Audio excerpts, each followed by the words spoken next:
Assalamu alaikum. In the name of Allah, the most merciful, the beneficent, who appeared among us, the black man and black woman here in America, in the person of Master Fard Muhammad. And of course, in the name of his servant and messenger, the most honorable Elijah Muhammad. I greet our viewers, our listeners, in the greeting words of peace and paradise in the Arabic language of Assalamu alaikum. Once again, I say that to you. Brothers and sisters, first of all, thank you for taking this time to view and to listen to what we have to say. My name is Brother, and I always emphasize that, because I am your brother. Brother Minister Abdul Haqq Muhammad. I'm a member of the Nation of Islam, established by the one who met the Honorable Elijah Muhammad, Master Fard Muhammad, in 1931. This is our nation, and this nation includes every black man and woman here in America. And we thank you once again for joining us this afternoon, or wherever you're at, whatever time zone you are in, whatever time zone that you are in, to listen to us and view what we're saying. This lecture, which is called our Sunday Lectures, sponsored and brought to you by Muhammad's Temple of Islam United, a group of brothers and sisters that are dedicated and committed to spreading the teachings of the most honorable Elijah Muhammad. But before I continue with what I have to say this afternoon, I'd like for you to join me in the Muslim opening prayer. We pray in this manner. In the name of Allah, the Beneficent, the Merciful, all praises are due to Allah, the Lord of all the worlds, the Beneficent, the Merciful Master of this day of judgment in which we now live. Thee alone do we serve, and thee alone do we beseech for aid. Guide us along the right path, along the path of those that thou hast bestowed favors, but not along those whose wrath is brought down, nor along those who go astray after they've heard thy teachings. I bear witness that there is no God but Allah, who appeared among us in the person of Master W.D. Fard Muhammad, and I bear witness that the Honorable Elijah Muhammad is his true apostle and messenger. Ameen. Brothers and sisters, once again, I thank you for joining us, and we just want to impart upon you a few words from the teachings of the Honorable Elijah Muhammad. And we call these the teachings of the Honorable Elijah Muhammad. And you may say, well, why don't you just call it Islam? It is Islam, but these teachings were designed for me and you, the black man and woman of America. These teachings were designed for us to take us out of the mother civilization, stand us up, clean us up, and make us ready and dignified to face the world that we were so opposed to, and that was opposed to us. We do believe that in 1931 that the Honorable Elijah Muhammad indeed met with God in person. A man. And you might say, well, we thought God was a spirit. We believe that God is something untouched, unseen. But see, that is what was taught to you by your slave master or our slave masters once we were brought to America in chains. And we were taught that God was a spirit, God was a spook, unseen, untouched, and that we wouldn't see that God until we died. But the Honorable Elijah Muhammad said, no, God was always a man. He was always a human being. But we were taught other than that. But that's not my subject today. My subject is the teachings of the Most Honorable Elijah Muhammad. Before I get into that, brothers and sisters, those of you who are listening to me, you see in the background, How to Eat to Live, from God in Person, Master Farad Muhammad, by Elijah Muhammad, the Messenger of Allah. And the reason why I like to touch on this here, because our people are dying by the thousands, not so much because we are not a healthy people, or we weren't, I should say, that we weren't born a healthy people, but because of the foods and the lifestyle that we are living. You know, there's a saying in the black community that black don't crack. Well, brothers and sisters, we might be cracking now because of the way that we are living, the foods that we are eating, the drugs and everything else. But the Honorable Elijah Muhammad came to us, was raised among us, not only to teach us certain things about Islam and God and the devil, but he came to let us know that you can live a long, healthy life by following some basic laws. Just recently, in the community that I live in here in New York City, in a small community, 3 young men, 2 of them in their early 60s and 1 of them in their late 50s, died within a span of a month. These men were sick. They were participating in drug use. They were eating the wrong food, and not that they were bad individuals, but they didn't understand or they didn't know what to do to preserve their life. There's no reason why men at 60 years old, 50 years old, dying of heart attacks, kidney failure, diabetes, heart attacks, all these kind of ailments, that we can live healthy, that we can live long. Jesus said, I come to give you life. Some of you that are Christians, you can read that in the Bible. Jesus said, I come to give you life and give it to you abundant or in abundance. That doesn't mean just spiritual life. That means longevity, a healthy life, a vibrant life, to keep you alive, to keep you healthy.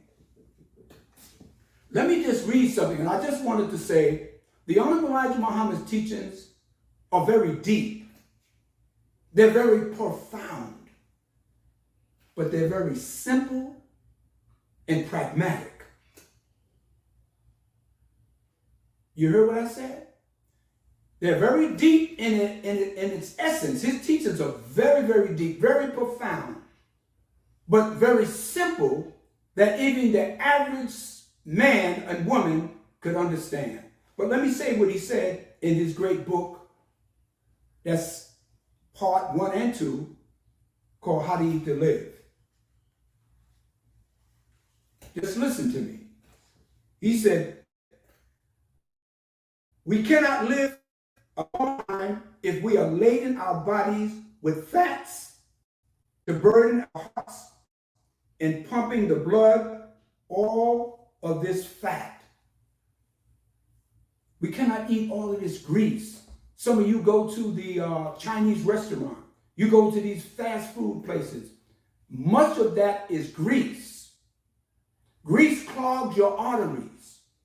And he says that you cannot laden your body with these kind of things, that disallows your blood to pump the necessary fluids to your heart.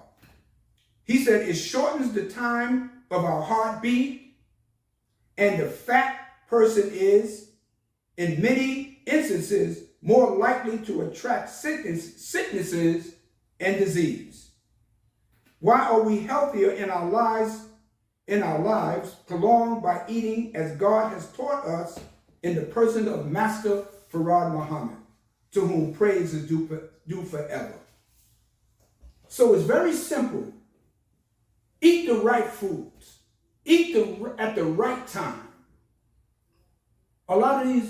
Many of these young many of the young men that I just mentioned that died, a lot of them were using drugs too. And you can't put foreign elements into your body. You know the first time whenever you smoked, you noticed that you coughed when you took a drag of that cigarette? You know what your body was telling you? The body is a magnificent machine. Your body was telling you when you coughed that this is something foreign. It's rejecting the smoke or the nicotine that's going into your body. That's why you cough. You remember the first time you took a drink? You start, that is your body rejecting it, because the body is a magnificent, God gave us a body that is the temple. It's a very magnificent, what you call a majestic figure, all in its internal parts. And when you do those things, your body is trying to reject. But after a while, once you continue to do it, you get an immune effect in your body. And you get used to it. So you no longer cough because your body is used to it going in there. So let us try to eat, brothers and sisters, so we can have a long and healthy life. The Honorable Elijah Muhammad taught us Islam, which means peace. He said that we are all Muslims. Islam means peace. And those who accept Islam enter into peace. That's what he taught us. But his teachings were directly designed to uplift the black man and woman here in America, because we had a different experience than any other people. When they brought us here 400 years ago on the ships coming from Africa to America, they took our language. They took our God. They took our religion. They took our culture, our mores, and our folkways, and left us as an empty people, almost on the level of animals. Mr. Muhammad said the worst thing that ever happened to the black man and woman here in America when they took all of those things from us, because we knew not what to do, and we knew not and where not to go. He taught us three basic things, as I said earlier. His teachings are deep, they're profound, but they're very practical. They're very simple. They're very applicable in your everyday life. The first thing he taught us was the knowledge of self, who we are. Because many of us, our parents and great-grandparents called themselves Negroes. They didn't know who they were. They thought they will forever be perpetual slaves to the white man, even though they yearned to be free. But they had captured our minds to the point where we didn't know where our origins, where we came from, what was our origins in the world. So he said, the black man and woman, you are the first in the sun. You are the original people of the earth. You built civilization. You built the great pyramids that you see in Egypt. You built Timbuktu that is found in West Africa. You built all of these magnificent things. You were the first to give medicine and science to the world and mathematics. He said, you are the Asiatic black men and women. You are the maker, the owner, the cream of the planet Earth, and the God of the universe. That is who we are. I don't have time today to go into all the details of that which he taught us about who we were, but just to give you a taste. And you go study on your own. That's your homework. Find out who you are. Find out where you came from. Find out, don't stop in in the time that we were enslaved. Go beyond that. We live in a time now that you have great technology. You have Google. You have all of these technical research mechanisms. You can find things now where many of us that grew up, we didn't have that access. Then he told us the knowledge of God. We taught God was in the sky somewhere, that God was a mystery, and that we would not see or talk to God or meet God until we die. The Honorable Elijah Muhammad said, God is, God was, is, and will forever be a man, a human being.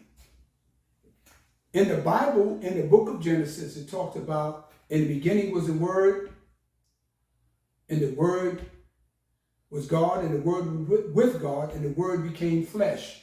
That simple statement in the Bible tells you the Word became flesh. We are flesh and bones. So the very thought, the very idea of the existence of God came from the beginning of time that is immeasurable. You cannot measure that time of the beginning of God. And that idea of God became flesh. And we are the direct descendants of the God that created the heavens and the earth. We're just an extension. So once you have the knowledge of self, then you have the knowledge of God. And when you have the knowledge of God, you have the knowledge of self. Then he taught us the knowledge of the devil. We were taught, of course, I know I was, that the devil was under the ground, down in the earth, in some fiery furnace, and that if we were bad or if we were evil, and when we died, we would go down to hell, and we would burn forever.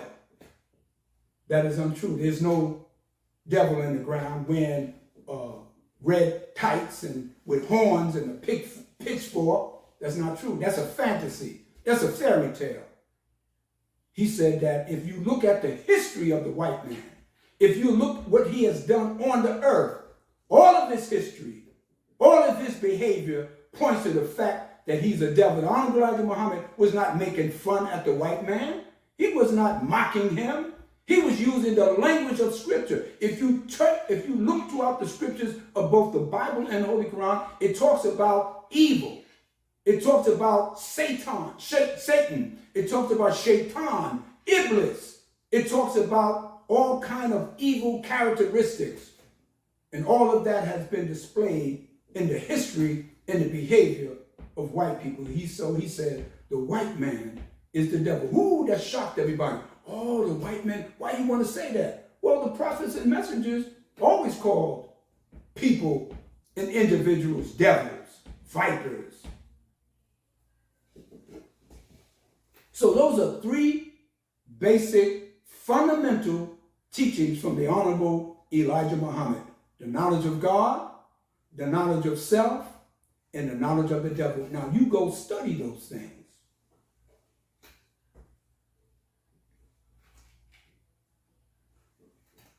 So to have knowledge, you must have a thorough knowledge of yourself. And that only comes through, brothers and sisters, through study. You must study. If someone comes to you and tells you something, you must analyze that. You must go check it out. The Honorable Elijah Muhammad always taught us, he said, whatever I teach, he said, question me. Check it out. Turn it over. Look it up and down, to and fro, and find out if I'm telling the truth or if I'm telling a lie. He said the worst thing that has happened to us as a people, as I said earlier, the white man took the knowledge of self from us, took our language, our culture, our God, our religion, all the things that make people a whole people, he took from us. But praises be to Allah. We had a God in the name of W.D. Farad Muhammad that came and gave us all the things that were taken from us and raised up among us a messenger by the name of the Honorable Mr. Elijah Muhammad. The Honorable Elijah Muhammad would give us words from scriptures, very simple, fundamental words. In the book of Ezekiel, he talked about us looking at that story of Ezekiel in the dry bones in the valley. He said these bones were disconnected. They were dry. They were detached from each other. Now that story, that picture that's being painted in the book of Ezekiel is just not talking about some bones. It's talking about some people. We were dry. When you don't have water, water represents life. When you're dry, you don't have life. So you look at our community. We don't have life here. We're just walking around, getting high, going different places, but we don't have life, and we don't have it where we're productive. It's almost like we're the living dead. We're just walking around aimlessly. So we were dry, without water, without substance. And these dry bones was disconnected from each other. And if you listen to black people, they always say, we don't have no unity. We're not together. Well, that's the picture of the dry bones. But the Honorable Elijah Muhammad said, God commissioned the Son of Man to blow on those dry bones. What do you mean blow on them? Give them, it means that he blew some knowledge. He blew some wisdom and understanding on the dry bones to make them shatter and come together and wake it up. The scripture says, my people are destroyed for the lack of knowledge. And as long as we don't have not just regular knowledge, but knowledge that will uplift us and make us a whole people. So far, I hope everyone is all right. We're just moving along. We won't be long. We just want to give you some basic teachings from the Honorable Elijah Muhammad. And I said earlier that he wasn't sent to us. He was raised from among us. And the reason why that's so important, brothers and sisters, is because he was from among us. He's a part of us. He spoke the same language. He understood everything about us. See, that is very important, because when you raise someone from among yourself, that person knows you and you know that person. And God would not send someone outside of us to speak to black people, because we wouldn't understand what they're saying. He's not going to send an Arab to us. He's not going to send someone from Thailand or from Vietnam. He's not going to send someone from Spain or Italy. He's going to send someone that can speak your language. Just like where I grew up at here in New York City, in a place called Coney Island. I know everybody here. They know me. Most of the people I know. So I'm not a foreigner to them. So whenever I speak, they can relate to what I'm saying, because I know them and they know me. The Honorable Elijah Muhammad's teachings are deep. They're profound. But they're very simple and very pragmatic, that the average man and woman could understand. You know, in the beginning, you know who the Honorable Elijah Muhammad was able to attract when he first began to get into his mission for the resurrection of the black man and woman of America? He got those black people that no one wanted. They called them the rejected and despised people, the criminals, the prostitutes, the hustlers, the pimps, the stick-up kids, the dope fiends, the winos. Because, see, those people that were from us, they didn't have no reservations about accepting his teachings, because they had already been beaten down and, rejected by the greater society. Many of them brothers came from prison. Malcolm was one of them. Most of you praise Malcolm, but if you knew Malcolm before he became a follower of the Honorable Elijah Muhammad, you probably wouldn't even want to be around him. He was a pimp. He was a hustler. He was a stick-up kid. He carried guns. He sold black women to white men and white women to black men. He sold drugs. Malcolm would kill you when he was in the streets. But once he got the teachings of the most Honorable Elijah Muhammad, it reformed him. It changed his very life.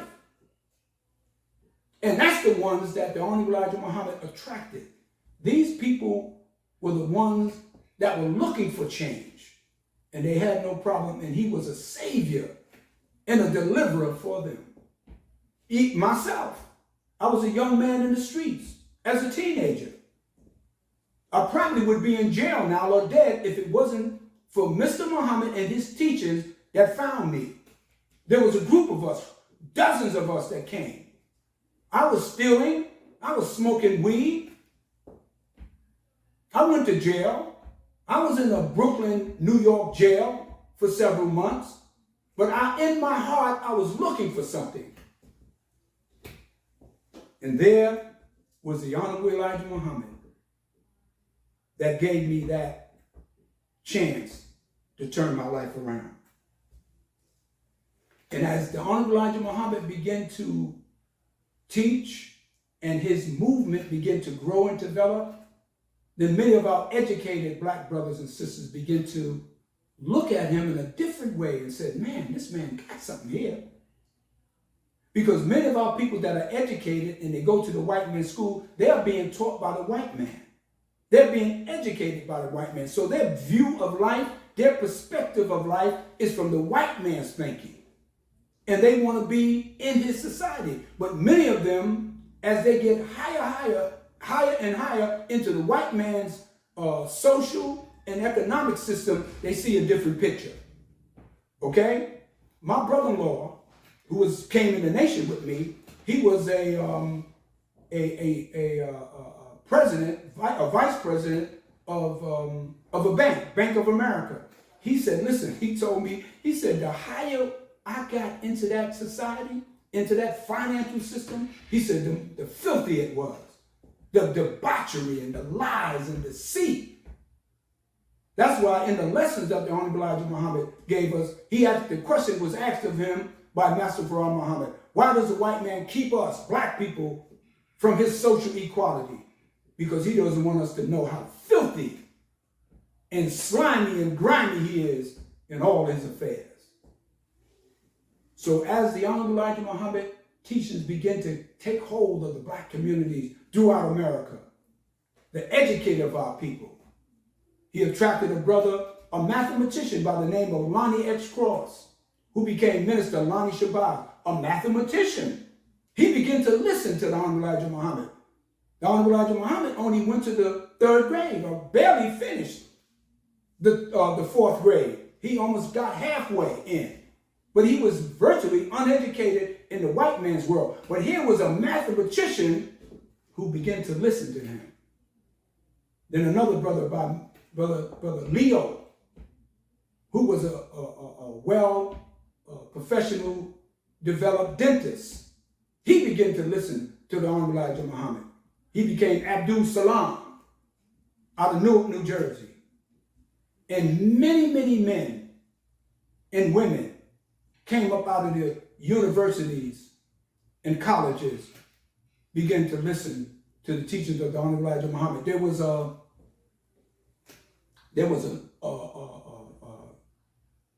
black business organization called the National Negro Business Association in the 70s. They began to look at the Honorable Elijah Muhammad, and they told him, they said, this man is doing what we were trying to do for over 100 years. What was different than what they were trying to do? These were black businessmen, engineers, technicians, teachers, all kinds of professionals. But here they were listening to what they considered an uneducated man, the most honorable Elijah Muhammad. See, his teachings are deep. His teachings are profound, but they're very simple. The teachings of the Honorable Elijah Muhammad. Now, whenever prophets and messengers are sent to people, when the prophets and messengers are sent, they are not to come just to judge and condemn the people that they are being taught, but they came to give them a simple message. And the message is usually accept the truth or reject it, accept the truth and die, or accept the truth and live, or reject the truth and die. Very simple. And then in between those two teachings, he gives you a method, a program, an idea on how to live based on the teachings of the truth that these prophets and messengers give to you. And it was no difference with the Honorable Elijah Muhammad. He was told to deliver a simple, plain message to the black people of America. And he stayed among us and stayed with that message for 40 years.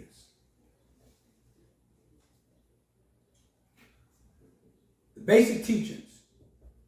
He said, wake up, black man and woman. What do you mean wake up? When you get up in the morning, when you wake up, you're still kind of groggy. You're still half asleep and half woke.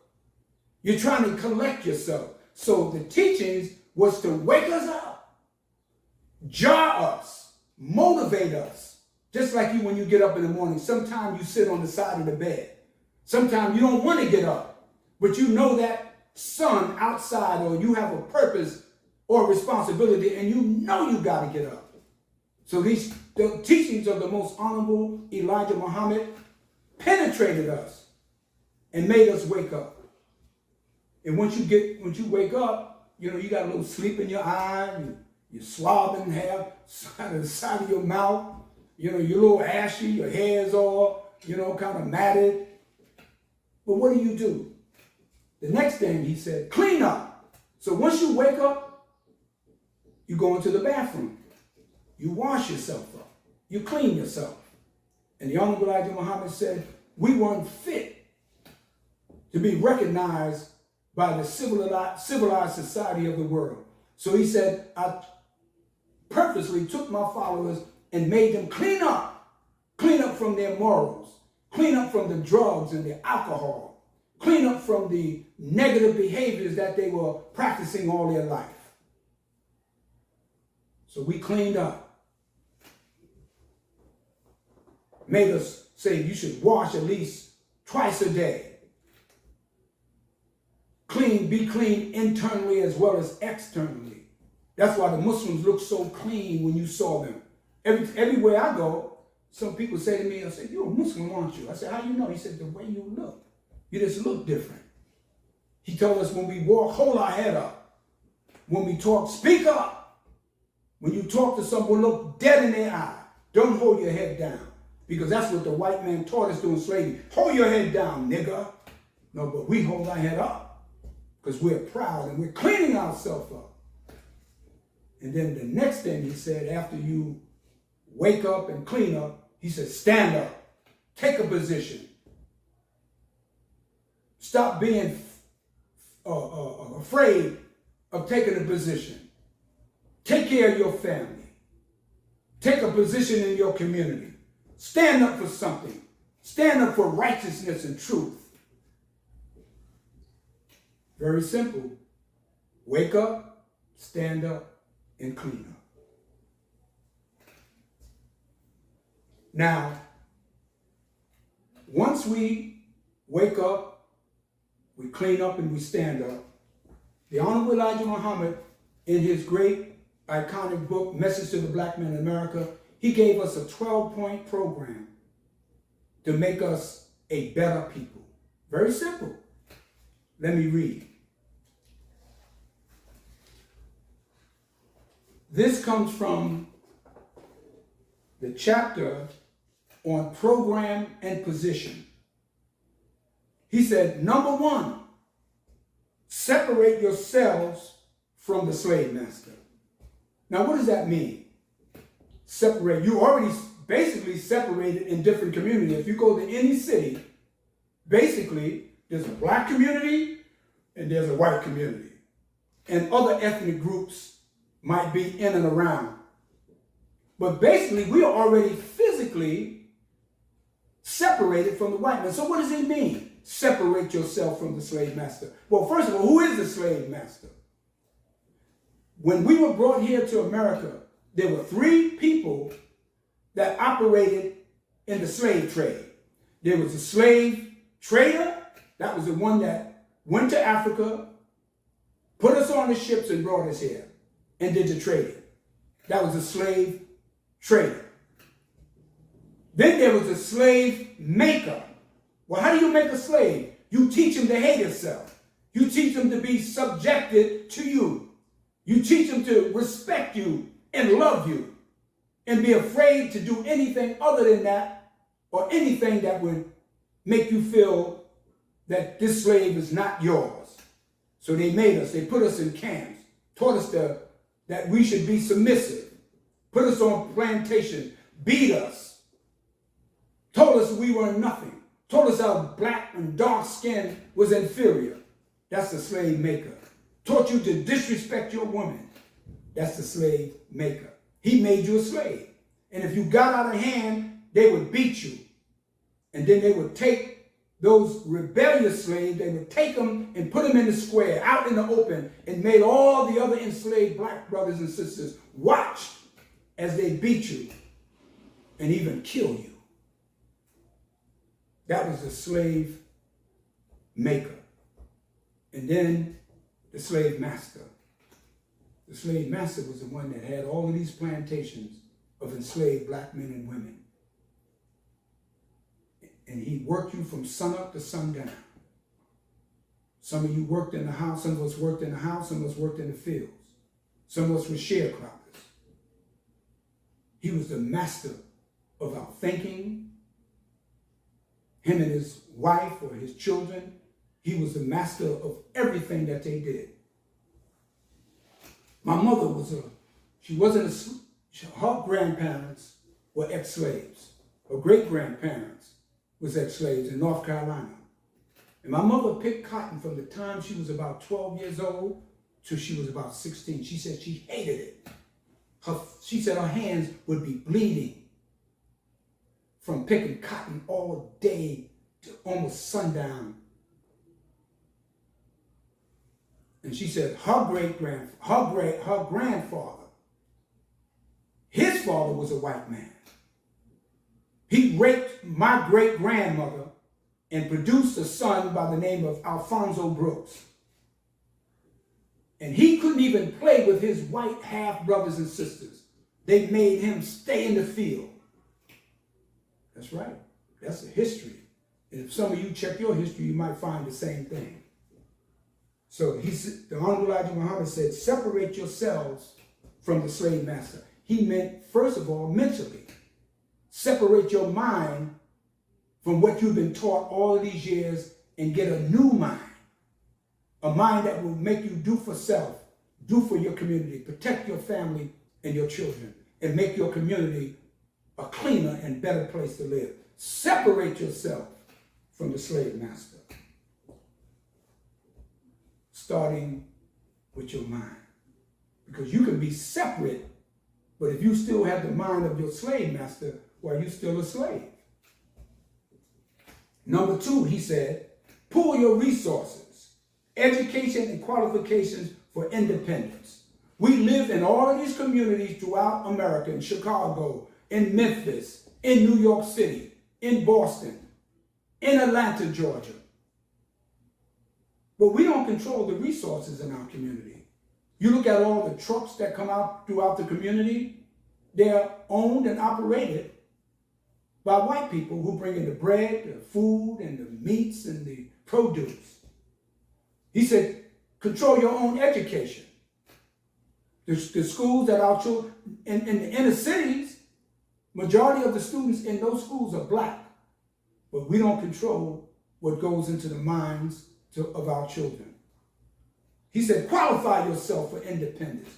Don't wait for the white man to do for you what you can do for yourself. That was a basic, fundamental, simple teachings that anyone, if you didn't say it was for black people, you would have to agree that every people would be able to relate to that. Then he says, stop forcing yourself in places you are not wanted. Stop trying to force yourself in white community. I feel so sorry for those black people. They run to those white communities. They leave their black community and they run to these white communities and then complain the way they're being treated by those white people. Well, you ran in their community. You trying to live close to them. Go to your own community. Keep it safe. Clean it up. Participate. in some type of civic and organization. He said, 4, make your own neighborhood a decent place to live. Make it a decent place to live. You can't expect the white people to come into the hood and clean it up. This is where you live. I remember there was a young boy, I think I may have told the story before. I had a barber shop and a bookstore, and the little boy came from the Chinese restaurant. He ate about half of the food, and then he threw the rest right on the ground, right in front of the store. I said, come here, son. I said, why did you throw that on the floor? He said, because I ain't want no more. He had to be no more than about 7 or 8 years old. I said, this is our community. I said, this is where you live. He said, I don't live here. He said, I live upstairs in the projects in apartment 6C. He couldn't make the association with the fact that this was his community because he was never taught that. So he thought he lives in the apartment and that community had nothing to do with him. But when I got finished with him, he picked up that stuff that he threw on the floor, and I didn't force him. I didn't threaten him or anything. I just gave him some information, something simple, something deep from the teachings of Abdul Haqq Muhammad. He said, rid yourself of lust of wine, drinks, and learn to love self and kind before loving others. We use drugs because we are so empty as a people. We think you can't have a good time. You can't enjoy life without snorting some coke, without smoking crack and lacing it with fentanyl.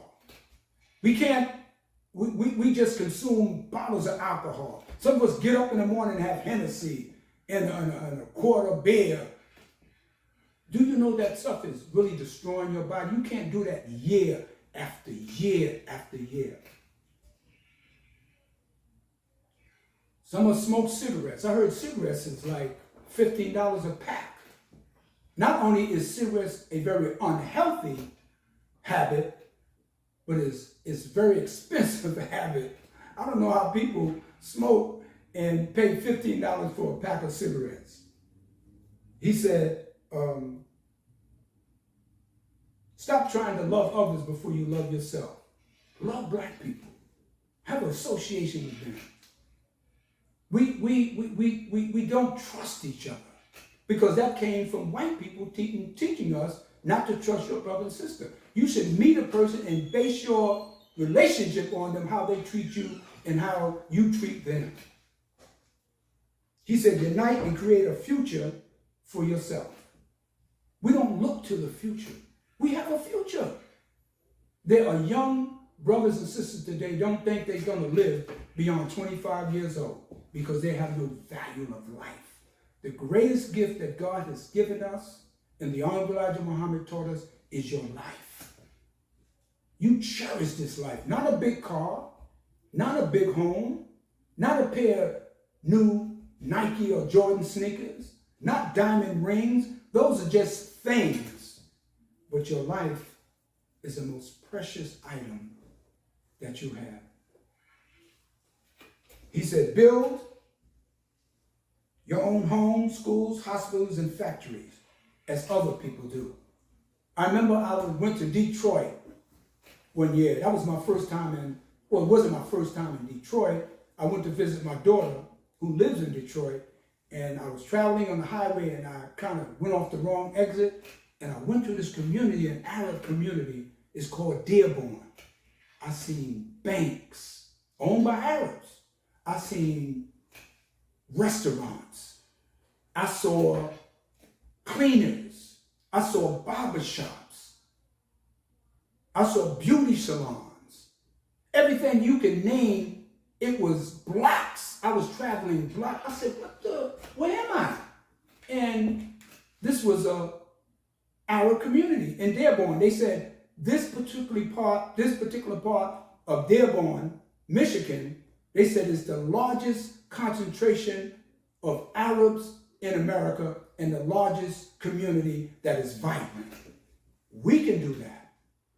I remember I went to Atlanta. I went to Peach Street, the street where Martin Luther King's house is still there. It's like a landmark now. And I went up that block, and there were dozens of houses boarded up. There was no store. There was one little store in that block owned by some Koreans. I said, wait a minute. This is the block that Martin Luther King, Dr. Martin Luther King, who we love and respect, lived on this block, his house, and the church was there. So we can do the same as I witnessed in Dearborn, Michigan. Do not seek to mix your blood through racial integration. I know love is love. If you fall in love with someone that's outside your race, I can understand that. But if you go purposely to seek this black sister that's been with us since we got off the ships, we're running to mix or to marry someone outside of our community. These are the women that stuck with us. Black man, black woman, these are black men that came when we came here in ships, in the holds of ships. We have a common experience.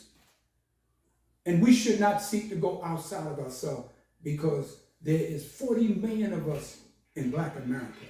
And this is not to say you can't put no racist jacket on us or no racist reference to us. Love yourself before loving others, and people will respect you based on that. Stop buying expensive cars, fine clothes, shoes, before being able to live in a fine, decent home. You know what they say about black people? They say we buy what we want and we beg for what we need. You got brothers riding around in big Escalades, $90,000 cars, BMWs. And some of them don't even have a place to live. Sleeping on the couch with their grandmother. I was a parole officer for many years. Many of those guys were like that. They would come in, they would have $250, $300 sneakers, and didn't have a token or enough money to get on the train to go home. I used to have to give them, Mr. Stewart. They used to say, Mr. Stewart, that's my slave name. Mr. Stewart, I need enough money to get back on the train to get back home. I said, wait a minute. I said, you got a pair of sneakers on, you got jewelry, you got gold teeth, gold fronts, and you don't have $2 to get on the train or the bus? No, sir. You see what I'm saying? That's backwards. Get yourself a place to live. Some of them brothers were sleeping on a couch and with their grandmother in a studio apartment. Some of our people go by and go to restaurants and do all of these extravagant things and don't even have a decent home to live in. He says, spend your money among yourselves. I live in a community about a couple of miles away. There's a Russian community, a Ukrainian community. It is, if you go there, you look like it is so vibrant. The businesses are open, they have everything.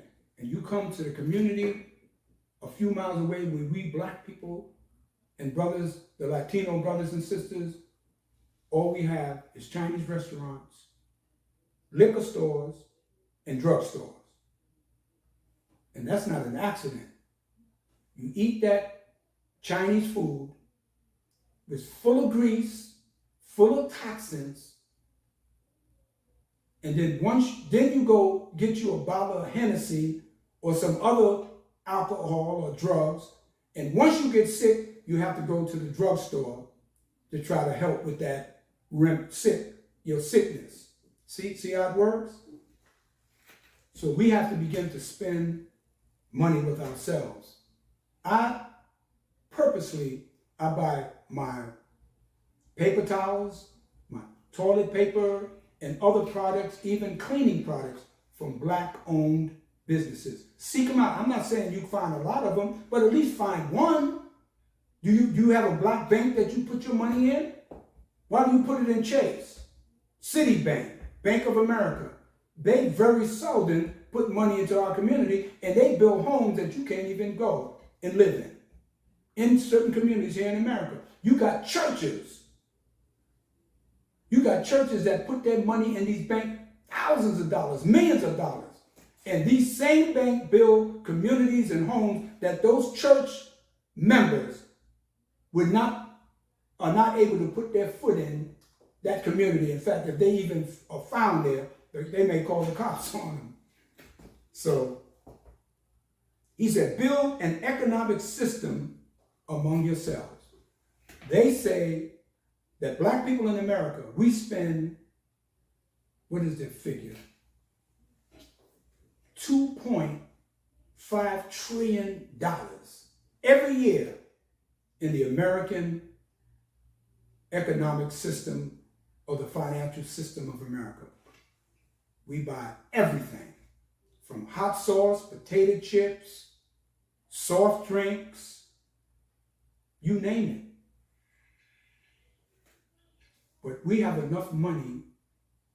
The money that we have among us, 2.5 trillion. I think might be 4. I think it's 4, if I'm not mistaken. I could be corrected. There's some countries that don't even have that kind of money. That's a lot of money. We can end poverty, homelessness with that kind of money. We can employ all of our people with that type of money. But the Honorable Elijah Muhammad, these are just simple, they're deep, but very simple, practical teachings of the Honorable Elijah Muhammad. And lastly, point number 12. He said, protect your women. Now, all 11 points, but at the end in number 12, now what does protect your woman have to do with all of those things? Because the black woman is our first teacher. They are our first nurse. They are the mothers of civilization. They are the ones that form and develop our children. So if you don't protect her, then anybody and everybody can come in and use, abuse, and co-opt your woman, and you will not be able to do anything about it. You cannot go anywhere in this world and see something like that happen. That's right. We have to protect our women. They are the field by which we produce a nation of children for the future and the hereafter. Protect her, respect her, and elevate her. These are the teachings of the Honorable Elijah Muhammad. You said, well, that don't sound like Islam. It is Islam. Islam is freedom, justice, and equality. Islam is truth. Islam are all the things that's going to make us a better people. When Prophet Muhammad, may peace be upon him, when he came to them Arabs in Saudi Arabia over 1,400 years ago, they were lovers of strong drink. They worshiped heaps of sand and worship of statues.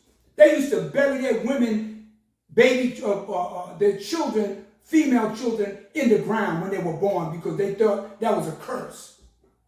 They would sit around all day drinking strong drink like wine and all kind of substance. But when the Holy Quran made its way and the revelation came to them, it made them lovers of wisdom, and they began to stand up. And that is Islam. And he came to them with a very simple message, just like the Honorable Elijah Muhammad has given to us.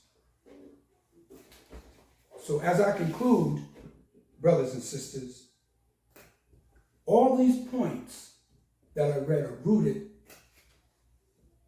from the essence of God that the Honorable Elijah Muhammad said he met in the person of Master Fard Muhammad. These were the things that made him inspired. So brothers and sisters, we ask that you, if you're still interested in the teachings of the Honorable Elijah Muhammad, and he's kind of strange to you because they're trying to wipe him out of history. You know, they deal with this critical race theory and excluding a lot of the history books and narrative that's in the public school. They've been trying to get us to eliminate Mr. Muhammad from our way of thinking and our history. So it's important that you see this man of who he is. God sent him. God sent him, but see, he didn't send him to someone that you wanted to accept, that looked a certain way or talked a certain way. God looks into the heart of the man or the woman that he's sending, and he saw the heart of the Honorable Elijah Muhammad. He said, "Well, this is the one that I'm giving this mission to come and resurrect the black man and woman of America." So, brothers and sisters, I thank you for listening. I hope that I did not in any way disrespect you in any way. You know, we are respectful people. You have the Muslim world right now are ending their fast of the Ramadan according to the lunar calendar, the Eid feast. We respect that. But the Honorable Elijah Muhammad gave us a Ramadan program for us as a people because we didn't come from that. He found it was necessary to give us a different teachings that would make us a better people. And whether it's the Passover or the Easter or any other observance, we respect them. But we want you to respect us when we make a decision from the teachings of the Honorable Elijah Muhammad. So, brothers and sisters, I will close now, and you'll be given some information how to learn more about what we do and who we are, and how you can become also one to embrace Islam under the teachings of the Honorable Elijah Muhammad. So I leave you, as I came to you in the name of Allah, who came in the person of Master W.D. Farad Muhammad, and in the name of his messenger, the most Honorable Elijah Muhammad, I close. Assalamu alaikum.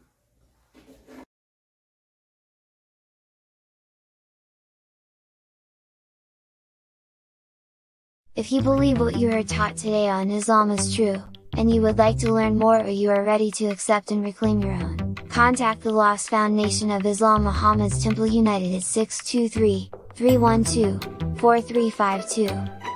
Again, that's 623-312-4352. We thank you for joining us today, and we ask that you return next Sunday and invite your family and friends. We ask your support so that we may continue to get the truth out to our people. You may contribute by donating to our Cash App at $MT United. That's $MT United. The Lost and Found Nation of Islam, Muhammad's Temple United, is seeking to unite with all of the believers in temples across the country. If you are a member or a part of a temple, or if you have a temple, contact us and let us unite one nation under one way of life, Islam as taught by the Honorable Elijah Muhammad. Don't see your city or state? Let's change that. Let's unite and put your temple on the map of unity. Let us not come together in unity in belief only, but let us come together and unify as one in practice. The time is now, black man and woman. Your nation awaits you. Assalamu alaikum.